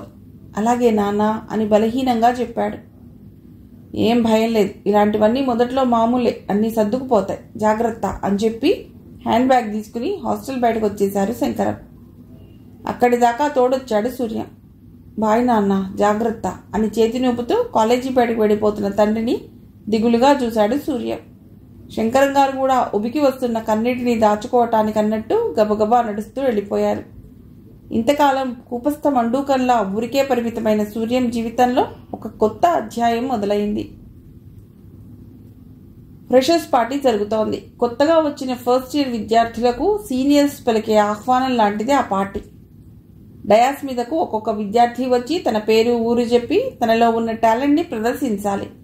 ఫస్ట్ ఇయర్ అబ్బాయిలు, అమ్మాయిలు ఒక్కొక్కరు స్టేజ్ ఎక్కి తమ టాలెంట్ని ప్రదర్శిస్తున్నారు. సూర్యం వంతొచ్చింది. నెమ్మదిగా స్టేజ్ ఎక్కాడు. ఎందుకో కాళ్ళు చిన్నగా వణుకుతున్నాయి అతడికి. మైక్ తీసుకుని నా పేరు సూర్యనారాయణ అని చెప్పి ఆగిపోయాడు. మాటలు పెగలడం లేదు. హాల్ అంతా ఒక్కటే గోల. ఎవరో సీనియర్, రే సూర్యం, నీ టాలెంట్ చూపించరా అని కింద నుండి అరిచాడు. ఆలోచనలో పడిన సూర్యం ఒక పాట పాడాలని నిర్ణయించుకున్నాడు. నెమ్మదిగా గొంతు సవరించుకుని తనకిష్టమైన మావి చిగురు తినగానే కోకిల పలికేనా అన్న బాలు గారి పాట ఆలపించాడు. హాల్ అంతా పిన్ డ్రాప్ సైలెన్స్. పాట పూర్తవగానే విపరీతమైన చప్పట్లు. హాల్ అంతా దద్దరిల్లిపోయింది. కింద కూర్చున్న ప్రొఫెసర్స్, లెక్చరర్స్ అభినందనపూర్వకంగా చూశారు. యాంకర్ వచ్చి ఇంత బాగా పాడిన మన సూర్యంకి కంగ్రాచ్యులేషన్స్ అని మైక్లో చెప్పింది. స్టేజ్ దిగి కిందికి వచ్చేశాడు సూర్యం. కాదు, సూర్య. ఆ రోజు అతడికి ఆ విధంగా సూర్య అన్న పేరు పెట్టబడింది. తొలిసారిగా తను తెచ్చుకున్న ఒక గుర్తింపు ఒక రకమైన సంతృప్తిని ఇచ్చింది అతడికి. ఫంక్షన్ అయిపోగానే హాస్టల్కి వచ్చేశాడు. ఆ రాత్రి నిద్రపోయే ముందు తల్లిదండ్రులు, చెల్లెళ్ళు గుర్తొచ్చారు అతడికి. వాళ్ళ గురించి ఆలోచిస్తూ అలాగే నిద్రలోకి జారుకున్నాడు. ఆ నిద్రలో ఎన్నో అందమైన కలలు. తాను గొప్ప గాయకుడిని అయిపోయినట్టు, అందరూ మెచ్చుకుంటున్నట్టు, ఓ అమ్మాయి అతన్ని ప్రేమిస్తున్నట్టు, అలా సూర్యం కాలేజీ వాతావరణానికి పూర్తిగా అలవాటు పడిపోయాడు. చదువుకోవటం, అప్పుడప్పుడు పాటలు పాడుకోవటం, ఇదే అతడి దినచర్య. కొన్ని రోజుల తర్వాత ఫస్ట్ ఇయర్ కుట్ర వాళ్ళందరూ ఒక టూర్ ప్లాన్ చేశారు. ఆ టూర్లో భాగంగా తలకోన అడవులు, శ్రీహరికోట రాకెట్ సెంటర్ ఇలాంటివన్నీ చూడాలని అనుకున్నారు. సూర్య కూడా తన అంగీకారాన్ని తెలిపి డబ్బులు కట్టాడు. అనుకున్న రోజు రానే వచ్చింది. ఒక చిన్న బ్యాగ్లో లగేజ్ పెట్టుకుని క్లాస్మేట్స్తో పాటు టూరిస్ట్ బస్లో బయలుదేరాడు. బస్లో దారి పొడవునా కుర్రవాళ్లంతా ఒక్కటే అల్లరి. మ్యూజిక్ పెట్టుకుని గట్టిగా పాటలు పాడుతూ, అంత్యాక్షరి లాంటి గేమ్స్ ఆడుకుంటూ, డాన్సులు చేస్తూ అలా సాగిపోయారు. ముందు తలకోనకు వెళ్లారు. చాలా చిక్కటి అడవది. లోపలికి వెళ్లే కొద్దీ మరింత ప్రమాదకరంగా ఉంటుంది. అందరూ లోపలి దాకా వెళ్లి సినిమా షూటింగ్లు జరిగే స్పాట్ చూశారు. కొండవీటి దొంగ సినిమా షూటింగ్ అక్కడ జరిగిందని ఎవరో చెప్తే అన్నీ శ్రద్ధగా గమనించసాగాడు సూర్య. అడవిలో బాగా లోపలికి వెళ్ళాక ఒక చిన్న వాటర్ ఫాల్స్ వచ్చింది. పైనుండి తెల్లగా ధారగా పడుతున్న స్వచ్ఛమైన నీరు. అందరూ వంతులుగా దాని కింద స్నానాలు చేశారు. అదొక వింత అనుభూతి. బోలెడన్ని ఫోటోలను తీసుకుని అక్కడి నుంచి తిరుగు ప్రయాణం అయ్యారు. తర్వాతి రోజు శ్రీహరికోట రాకెట్ సెంటర్ షార్కి చేరుకున్నారు. సూర్య క్లాస్మేట్ హర్ష అని, అతని డాడ్ షార్ సెంటర్లో సీనియర్ సైంటిస్ట్. ఆయన రికమెండేషన్తో వీళ్ళంతా అక్కడికి ప్రవేశం పొందగలిగారు. జూనియర్ సైంటిస్టులకు ఇచ్చే హాస్టల్లో వీళ్ళందరికీ అకామిడేషన్ ఇవ్వబడింది. సూర్య అయితే ఆ వాతావరణం చూసి ఇంప్రెస్ అయిపోయాడు. అందరూ ఫ్రెష్ అయ్యాక లోపలికి వెళ్లారు. ముందుగా రాకెట్ ఇంటిగ్రేషన్ సెంటర్ చూశారు. పొడుగ్గా ఉండే రాకెట్లో డిఫరెంట్ స్టేజెస్ ఉంటాయి. ఒక్కో స్టేజ్ని ఆ బిల్డింగ్లో ఉన్న ఒక్కో ఫ్లోర్లో తయారు చేసి టెస్టింగ్ చేస్తారు. అంటే కింద ఉన్న రాకెట్ సెక్షన్ని గ్రౌండ్ ఫ్లోర్లో, పై సెక్షన్ని ఫస్ట్ ఫ్లోర్లో, ఆ తర్వాత పై సెక్షన్ని సెకండ్ ఫ్లోర్లో, అలా. ఒక్కసారి అన్ని సెక్షన్ల టెస్టింగ్ పూర్తవగానే రాకెట్ మొత్తాన్ని ఇంటిగ్రేట్ చేసి రాకెట్ నోస్ సెక్షన్ అంటే ముక్కు దగ్గర శాటిలైట్నే మర్చుతారు. మొత్తం ఇంటిగ్రేషన్ పూర్తయ్యాక రాకెట్ని మూవింగ్ రైల్స్ మీద నడిపిస్తూ లాంచ్ ప్యాడ్ దగ్గరికి తీసుకెడతారు. ఒకసారి రాకెట్ లాంచింగ్కి సిద్ధం కాగానే దాన్ని అక్కడి దాకా తీసుకువెళ్లిన మూవింగ్ రైల్ వెనక్కు అంటే తన యథాస్థానానికి వచ్చేస్తుంది. తర్వాత రాకెట్ హెల్త్ చెక్ చేసి అంతా ఓకే అనుకున్నాక కౌంట్ డౌన్ ప్రారంభించి రాకెట్ని లాంచ్ చేస్తారు సైంటిస్టులు. ఇది ప్రొసీజర్. ఇదంతా అక్కడున్న చీఫ్ సైంటిస్ట్ వీళ్ళకి వివరించాడు. సూర్య మనస్సు ఆనందంతో నిండిపోయింది. మన దేశం గర్వించే పని చేస్తున్న అక్కడి ఉద్యోగులందరినీ ఆరాధనగా చూశాడు. తర్వాత టూర్ ముగించుకుని వెనక్కి వస్తూ చెన్నై బీచ్, పెద్ద పెద్ద టెంపుల్స్ అవి చూసుకుని కాలేజీ దారి పట్టారు. ఆ అనుభూతులన్నింటినీ తన మనసులో భద్రంగా దాచుకున్నాడు సూర్య. అప్పుడప్పుడే ప్రపంచాన్ని చూస్తున్న సూర్య. కాలం సాగిపోతోంది. సూర్య చదువు బ్రహ్మాండంగా ముందుకెడుతోంది. అప్పుడప్పుడు చుట్టుపక్కల జరిగే పాటల పోటీలకు వెడుతూ ప్రైజ్లు గెలుచుకుంటున్నాడు సూర్య. గాయకుడిగా గుర్తింపు రావడం ప్రారంభించింది. ఎంత గుర్తింపు వస్తున్నా చదువును మాత్రం వదిలిపెట్టేవాడు కాదు. దేని దారి దానిదే. అయితే అతన్ని డిస్టర్బ్ చేసే పెద్ద రాకెట్ ప్రేమ రూపంలో దూసుకొస్తోందని అతడికి తెలియదు. హాయ్ అంది ఎదురుగా కూర్చున్న అమ్మాయి. చదువుకుంటున్నవాడు తలెత్తి చూశాడు సూర్య. లైబ్రరీలో అందరూ సీరియస్గా చదువుకుంటున్నారు. ఆశ్చర్యపోయి నెమ్మదిగా ఎవరండి అన్నాడు. నేను మీ జూనియర్ని, హాసిని అంది. అలాగా, తర్వాత మాట్లాడదాం అన్నాడు. సాయంత్రం మా హాస్టల్కి రండి ప్లీజ్ అంది. ష్యూర్ అని చెప్పి చదువుకోవటంలో మునిగిపోయాడు. ఆ సాయంత్రం ట్రిమ్గా తయారై గర్ల్స్ హాస్టల్కి వెళ్ళాడు సూర్య. తను వచ్చినట్టు లోని ఖబరు పంపాడు. హాసిని వచ్చింది. పొద్దున లైబ్రరీలో చూసినప్పటికంటే చాలా అందంగా ఉంది. సూర్య మనస్సు అదో రకమైన ఎగ్జైట్మెంట్తో కొట్టుకుంటోంది. అమ్మాయిలతో మాట్లాడటం అతనికి కొంచెం భయం, పైగా అస్సలు పరిచయం లేని వాళ్లతో. ఎదురుగా ఉన్న హాసినిని చూస్తూ ధైర్యం కూడగట్టుకుని హాస్టల్కి ఎందుకు రమ్మన్నారు అని అడిగాడు. అందంగా నవ్వింది హాసిని. మీతో ఏకాంతంగా మాట్లాడదామని అంది. నాతో ఏకాంతంగానా? అంత సీన్ ఏముంది అన్నాడు. మీ పాట అంటే నాకెంతో ఇష్టం. ఎన్నోసార్లు మీకు ఆ విషయం చెప్దామని ట్రై చేశాను, కానీ కుదరలేదు. ఓ అదా, ఏదో అలా పాడతానండి, చిన్నప్పటి నుండి అలవాటు అన్నాడు. ఏమో, నాకైతే మీ స్వరం చాలా ఇష్టం. స్టేజీ మీద మీరు పాడుతుంటే అలా మైమరిచిపోతాను అంది. లోపల చాలా ఖుషీగా ఫీల్ అయ్యాడు సూర్య. అది పైకి ఏమాత్రం కనిపించకుండా నార్మల్గా ఉండటానికి ప్రయత్నిస్తున్నాడు. 10 మంది గుర్తించడం వేరు, ఒక అందమైన అమ్మాయి గుర్తించడం వేరు. ఈ గుర్తింపు అతడి మనస్సు పొరల్లో ఎక్కడో తగిలింది. అబ్బా, చాలా థ్యాంక్స్ అండి, నాకు కూడా అభిమానులున్నారని తెలిసింది అన్నాడు. కిలకిలా నవ్వింది హాసిని. ఆమె నవ్వుతున్నప్పుడు చిత్రంగా కదిలే ఆమె పెదవులని తన్మయంగా చూడసాగాడు సూర్య. వీళ్ళలాగానే హాస్టల్ బయట చాలా మంది అమ్మాయిలు అబ్బాయిలు మాట్లాడుకుంటూ ఉన్నారు. అది విజిటింగ్ టైం కావడంతో ప్రతిరోజు జరిగే వ్యవహారమే అది. కానీ సూర్యకి ఇదంతా కొత్త. మరి కొంతసేపు హాసినితో మాట్లాడి బాయ్ అండి, ఇక నేను ఎడతాను అని చెప్పాడు. అప్పుడప్పుడు వస్తూ ఉండండి అంది హాసిని. సరే అంటూ వెనుదిరిగాడు సూర్య. అతడు తన కోసం మళ్లీ మళ్లీ వస్తాడని, తన ఆకర్షణలో పడతాడని తెలిసిన హాసిని చిన్నగా నవ్వుకుని హాస్టల్లోకి వెళ్ళిపోయింది. సాయంకాలం అయింది. చీకట్లు కమ్ముకుంటున్నాయి. గర్ల్స్ హాస్టల్కి వెళ్ళొచ్చినప్పటి నుండి అదో రకమైన ట్రాన్స్లోకి వెళ్ళిపోయాడు సూర్య. ఎవరితోనూ మాట్లాడకుండా మౌనంగా ఉండసాగాడు. మనసు నిండా ఏవో మధురమైన ఫీలింగ్స్. తనలో తానే నవ్వుకోసాగాడు. ఇదంతా అతడి రూమ్మేట్ గుర్రం గమనించసాగాడు. గుర్రం పూర్తి పేరు గుర్రం శ్రీనివాస్. అందరూ గుర్రం అని షార్ట్గా పిలుస్తారు. ఎరా సూర్య, ఈవినింగ్ గర్ల్స్ హాస్టల్కి వెళ్ళావట అడిగాడు గుర్రం. అవునరా, హాసిని అని మన జూనియర్, మాట్లాడదామని వెళ్ళాను. ఓ అమ్మాయా, నీకెలా తగిలిందిరా? ఏంట్రా ఆ భాష, తగలటం ఏమిటి చిరాగ్గా అన్నాడు సూర్య. అది కాదురా, ఆ అమ్మాయి చాలా ఫేమస్ రా, ఎప్పుడూ చదువు పాటలు అంటూ తిరిగే నీకేం తెలుసు అన్నాడు గుర్రం. నిజమా అంటూ ఆలోచనలో పడ్డాడు సూర్య. అలా డిన్నర్ టైం దాకా ఏవో రకరకాల ఆలోచనలు. తొలిసారి ప్రేమ రుచి చూసిన అతడి మనస్సు ఆ గుడ్ ఫీల్లో నుండి బయటకు రావటానికి ఇష్టపట్టలేదు. డిన్నర్ టైం అయింది. స్టూడెంట్స్ అంతా నెమ్మదిగా మెస్ వైపు కదులుతున్నారు. గుర్రం, రేయ్ రారా మెస్కెడదాం అని పిలిచాడు. సూర్య లేచి నెమ్మదిగా అతన్ని ఫాలో అయ్యాడు. మెస్కెళ్ళాక లైన్లో ఉండి ప్లేట్స్ తీసుకున్నారు. అన్నం, కూర, పప్పు వేసుకుని పెరుగు ఒక కప్పులో పెట్టుకున్నారు. డైనింగ్ టేబుల్ మీద కూర్చుని తినడం ప్రారంభించారు. సర్వర్స్ మధ్య మధ్యలో వారికి కావలసిన అన్నం, సాంబారు వడ్డిస్తున్నారు. ఏదో ఆలోచిస్తూ తినడం ముగించాడు సూర్య. మెస్ బయటకొచ్చి వాకింగ్ మొదలెట్టారు. అప్పటికే చాలామంది స్టూడెంట్స్ బయట అక్కడక్కడ చెదురుమదురుగా ఉన్నారు. ఏరా సూర్యం, హాసినితో మాట్లాడుతున్నావట అడిగాడు రూపేంద్ర. అతడు మెకానికల్ బ్రాంచ్ స్టూడెంట్. పెద్దగా పరిచయం లేదు సూర్యానికి. కొంచెం మర్యాదగా మాట్లాడు గురు, కోపంగా అన్నాడు సూర్య. ఏమిటి మర్యాద? హాసిని నా గర్ల్ ఫ్రెండ్, నీకు తెలీదా? నిజంగా నాకు తెలీదు. అయినా ఒకసారి మాట్లాడితే కొంపలే మునిగిపోవు కదా. అవన్నీ నాకు అనవసరం. నువ్వు ఆ అమ్మాయితో మాట్లాడడానికి వీల్లేదు. ఇంకొక్కసారి ఆ లేడీస్ హాస్టల్ ఛాయల్లో కనపడకూడదు, తెలిసిందా? వార్నింగ్ ఇచ్చాడు. సరే గురు, నాకెందుకు ఇవన్నీ? ఆ అమ్మాయి రమ్మంటే వెళ్ళి మాట్లాడాను. నీకంత ప్రాబ్లం అయితే వెళ్ళను అని నెమ్మదిగా చెప్పాడు సూర్య. ఒక విషపు నవ్వు నవ్వి సిగరెట్ తాగుతూ వెళ్ళిపోయాడు రూపేంద్ర. అప్పటిదాకా ఈ సంభాషణంతా విన్న గుర్రం, చెప్పాను కదరా ఆ అమ్మాయితో నీకెందుకు, పద రూమ్కి అన్నాడు. ఇద్దరూ రూమ్కి వచ్చేశారు. చదువుదామని సర్క్యూట్ బుక్స్ ఓపెన్ చేశాడు సూర్య.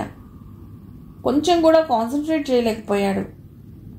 ఒక గంట సేపు ఏదో చదివినట్టు పుస్తకం ముందు కూర్చుని తర్వాత బుక్ మూసేసి బెడ్ మీద వాలిపోయాడు. అతడికి తన ఊరు, సాధారణమైన కుటుంబం గుర్తొచ్చింది.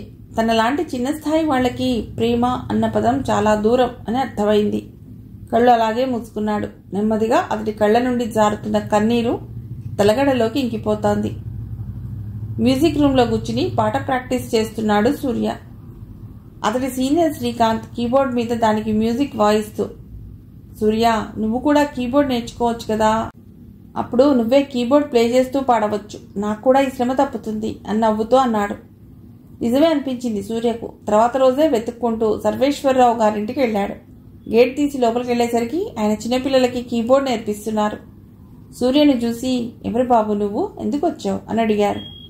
నమస్కారం సార్, నేను ఇంజనీరింగ్ కాలేజీ విద్యార్థిని, కీబోర్డ్ నేర్చుకుందామని వచ్చాను అని చెప్పాడు. సరే రేపురా, వచ్చేటప్పుడు ఒక నోట్బుక్ తీసుకునిరా అని చెప్పారు. అలాగే సార్ అని చెప్పొచ్చేశాడు. తర్వాత రోజు చిన్న నోట్బుక్ కొనుక్కుని ఫీజుకి కొంచెం డబ్బులు తీసుకుని వెళ్ళాడు. గురువుగారు సరళీ స్వరాలతో మొదలెట్టారు. శ్రద్ధగా నేర్చుకున్నాడు సూర్య. ఒక గంట సేపు క్లాస్ అవ్వగానే సిటీ బస్ ఎక్కి కాలేజీ హాస్టల్కి వచ్చేశాడు. ఇలా ప్రతిరోజు ఒక నెల పాటు వెళ్ళాడు. ఇంతలో సెమిస్టర్ మిడ్ ఎగ్జామ్స్ వచ్చాయి. కీబోర్డ్కి కామా పెట్టి పుస్తకాలు ముందేసుకున్నాడు. తర్వాత మళ్ళీ వెళ్దాం అనుకున్నాడు, కానీ ఎందుకో కుదరలేదు. క్రమంగా కీబోర్డ్ లెర్నింగ్స్కి ఫుల్ స్టాప్ పడిపోయింది. పాటలు పాడటం మాత్రం మానలేదు సూర్య, ఎందుకంటే అది అతడి శ్వాస. నోటీస్ బోర్డు దగ్గర అందరూ గుమిగూడి చూస్తున్నారు. సూర్య అక్కడికి వెళ్లి చూశాడు. విజయవాడ సిద్ధార్థ కాలేజీలో ఇంటర్ కాలేజ్ కాంపిటీషన్స్ ఉన్నాయి. ఆసక్తి ఉన్న విద్యార్థులు తమ పేర్లు ఇవ్వాలని నోటీస్ ఉంది. సూర్యకు భలే సరదాగా అనిపించింది. తను తప్పకుండా వెళ్లాలని మెంటల్గా ఫిక్స్ అయ్యాడు. తన పేరు కోఆర్డినేటర్కి ఇచ్చాడు. ఒకరోజు కాలేజ్ లెవెల్లో స్క్రీనింగ్ పెట్టారు. అద్భుతమైన పాట పాడాడు సూర్య. సోలో సింగింగ్కి సెలెక్ట్ అయ్యాడు. మిగతా కుర్రవాళ్లు కూడా చాలా ఈవెంట్స్కి పోటీపడి సెలెక్ట్ అయ్యారు. ఇలా సెలెక్ట్ అయిన వివిధ బ్రాంచ్ల విద్యార్థులు ఒక టీంలా ఫామ్ అయ్యారు. అందులో అమ్మాయిలు, అబ్బాయిలు. అందులో హాసిని కూడా ఉంది. అంత్యాక్షరి ఈవెంట్ కోసం ఆమె సెలెక్ట్ అయింది. ఆ టీంకి లీడ్ శ్రీకాంత్. టీం మొత్తం ట్రైన్లో ప్రయాణం చేసి విజయవాడ చేరుకున్నారు. ప్రయాణంలో ఉన్నప్పుడు సూర్యతో మాట్లాడాలని హాసిని చాలా ట్రై చేసింది. కానీ సూర్య ఆమెను స్మూత్గా అవాయిడ్ చేశాడు. అందరికీ హాస్టల్లో అకామిడేషన్ ఇచ్చారు. క్యాంపస్ చాలా అద్భుతంగా ఉంది. హుషారుగా తిరుగుతున్న అమ్మాయిలు, అబ్బాయిలు అంతా సందడిగా పండుగ వాతావరణం కనిపిస్తోంది. తమ కాలేజీ తరఫున ఆ కాలేజీకి పోటీలో పాల్గొనడానికి రావటం తన అదృష్టంగా భావించాడు సూర్య. ఈ అవకాశాన్ని సద్వినియోగం చేసుకోవాలనుకున్నాడు. పాటల పోటీలో బాగా పాడాలనుకుని నిర్ణయించుకున్నాడు. ఆడిటోరియం కిక్కిరిసిపోయింది. స్టేజ్ పైన సిద్ధార్థ కాలేజీ కుర్రవాళ్లే జడ్జెస్గా ఉన్నారు. ఈవెంట్ మేనేజర్ ఒక్కొక్క పేరు పిలుస్తుంటే క్యాండిడేట్స్ వెళ్లి పాడుతున్నారు. సూర్య తన పేరు అనౌన్స్ చేయగానే స్టేజి పైకి వెళ్ళాడు. కొంచెం సర్దుకున్నాక గొంతు సవరించుకుని నా పాట పంచామృతం అన్న సినిమా పాటను ఆలపించడం ప్రారంభించాడు. శ్రోతలంతా మంత్రముగ్ధలై విన్నారు. పాట పూర్తవగానే చప్పట్లు మారుమోగాయి. ఆనందంగా స్టేజ్ దిగాడు సూర్య. సఫికేటింగ్గా ఫీల్ అయి ఆడిటోరియం బయటకు వచ్చాడు. హాసిని కనబడింది. ఇద్దరు నడవసాగారు.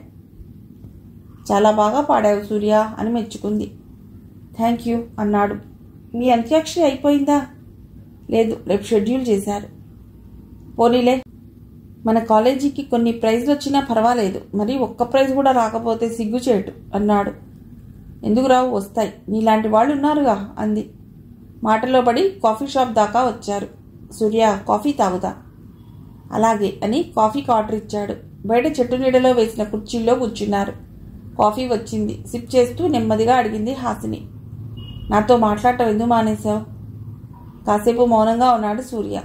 ఏమీ లేదు, స్టడీస్తో పాటు వేరే యాక్టివిటీస్తో బిజీ అవ్వటం వల్ల హాస్టల్కి రాలేకపోయాను అన్నాడు. అబద్ధాలు చెప్పకు, అంత బిజీనా అంది. లేదు, నిజమే చెప్తున్నాను నసుకుతూ అన్నాడు. నాకు నిజం తెలుసు, నువ్వు చెప్పకపోయినా వేరే వాళ్ళు చెప్పరా? మరి నీకు తెలిసి ఎందుకు అడుగుతున్నావు? నువ్వేం చెప్తావా అని. ఏం చెప్పమంటావు? చాలా సామాన్యమైన కుటుంబం నాది, ఇలాంటివన్నీ అవసరమా? అబ్బా, కళ్ళు తెరిపించావు అంటూ నవ్వేసింది హాసిని. నువ్వంటే చాలా ఇష్టం సూర్య, దయచేసి నన్ను దూరం పెట్టకు. నీకు దగ్గరైతే నేను కొంతమందికి శత్రువునవుతాను. హాసినికి అర్థమైంది అది రూపేంద్ర పని అని. నేను తన గర్ల్ ఫ్రెండ్ అని అందరికీ చెప్పుకుని తిరుగుతున్నాడు ఆ రూపేంద్ర. వాడిని ఎందుకు పట్టించుకుంటావు అంది. అందరూ చెప్తున్నారు కదా, ఇక అతడు చెప్పేదేమిటి? ఏదో అప్పుడప్పుడు అతడితో మాట్లాడతాను, అంత మాత్రానికే గర్ల్ ఫ్రెండ్ అయిపోతానా? ఏమో, నాకు ఇప్పుడు అవన్నీ అవసరమా? మరిద్దరి మధ్య ఈ మాత్రం స్నేహం చాలు, పద అంటూ లేచాడు. తర్వాత ఇద్దరూ తమ హాస్టల్స్ వైపు విడిపోయారు. మిగిలిన కథ తర్వాతి భాగంలో.